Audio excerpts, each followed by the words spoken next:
Добре дошли отново. Ще създадем нов сървър. Това е сезон 2 в оцеляване. С Ники Дечев. Познаваме се от дълго време. Всички геймърчета. Всичко на 6. Мисля, че сте гледали първи сезон и сте разбрали кой е най-важният приоритет. Сте си научили задачата за училище. Кой изобщо ходите на такова? Ходите ли? Добре, както и да. Хайде да ни задавам глупави въпроси. Всеки от нас ходи на даскал, освен децата и големите. Ако знаем, край до тук. Сега, тъй като отново не знам какво ще правим, трябва да си избира нещо, но според мен ще ви покажа не луксозно, но приятно жилище. Просто жилище. Ще направим някаква хубава къща. Не знам дали сте правили до сега в Майнкрафт, ако сте играли. Къща на дърво става много готино. Това я предлагам, може и ние да си направим една подобна. Тъй, че каквото поискате е важно. Съм на ваше разположение. Никстър Дечев. Тъй, че ще започнем сериозно да играем. Но вашите версии да са версия 14, Afio 7, а не 6. Като мофакана версия е 6. Но поне на вас пожелавам да имате най-новата версия Build 7. Както и да, но сте разбрали, че аз не съм много добър геймър, но все пак това го правя само за удоволствие и за да поканя някои, които не знаят изобщо да играят. И аз съм голям чирак, но все пак се надявам не съм толкова зле. Има хора дето не знаят какво означава крафтинг тейбъл.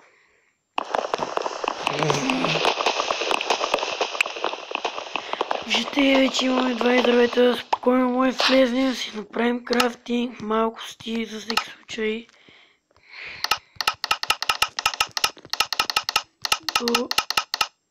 Готово, вече имаме цели 80 купчета.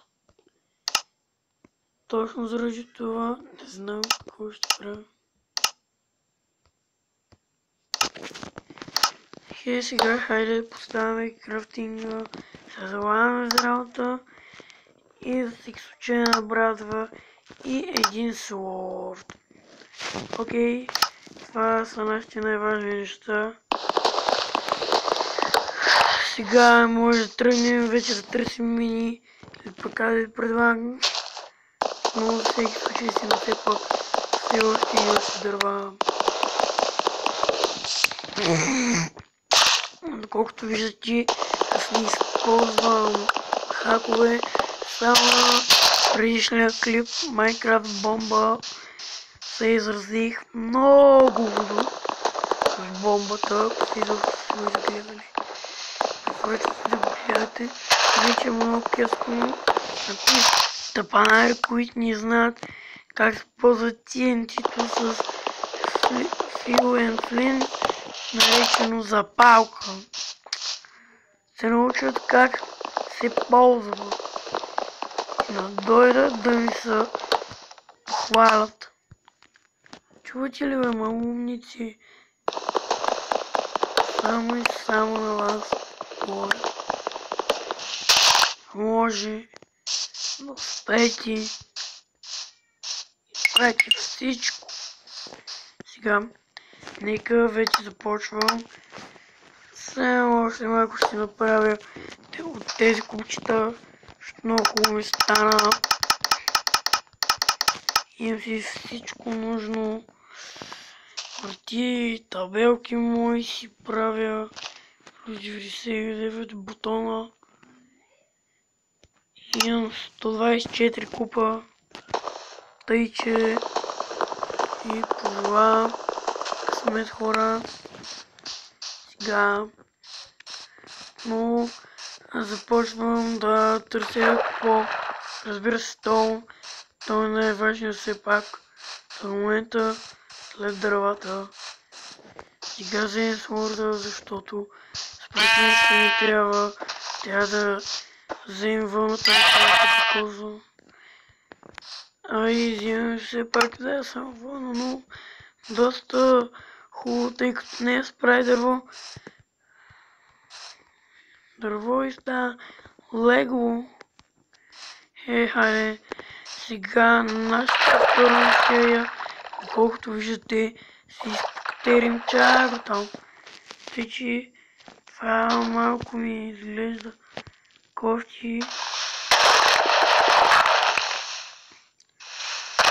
Видите ли, може и тук да се избавим малко стонче. Не е задължително да се качите на най-лошите места. Всякъде почти го има стона. Това е много разпространено. Това може и да е досадно. Не само казвам всички препоръки, обаче за някои хора, които не са играли Майнкрафт, не играят, препоръчвам да играят, да се съветват с мен и тем подобни. Надявам се следващия епизод да го покажа с моя партньор Емре. Той е много готин и се надявам другия път да го видите, ще го чуете с глас. Той са готино като мен, даже доста по-добре от мен, но просто аз не мога толкова добре като него. Все пак той е голям геймърче и тем подобни истории за него. Той е луда глава, луда, колко луда, много луда. Виждате, събрахме стона, обаче там има кол и аз се налага да го изкопая. За мое си го взема, защото става много хубаво тогава лично. За мен става много хубаво.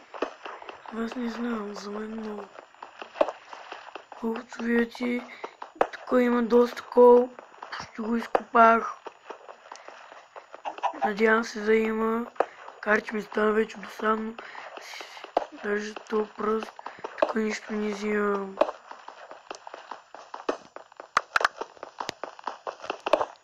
Ето, доколкото виждате, там има просто уникално дразнещо. Държиш палец върху едно и също. И само за някаква игра. Но за геймерите като мен, това е много голяма тренировка. На някои хора много ме питат и много често: ай човек, как само цакаш и ще нямаме. Викам, ама аз много време си играя, ама аз не съм като тебе. 2 дена имам тази игра и още не съм минал първото ниво. Окей, ама Лайна, че как го правиш? Ми с кефи ми рай с лея краковете, ма да бе.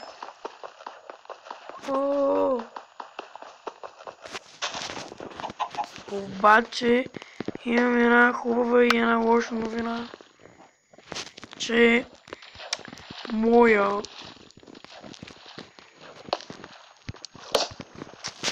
моята кирка замина.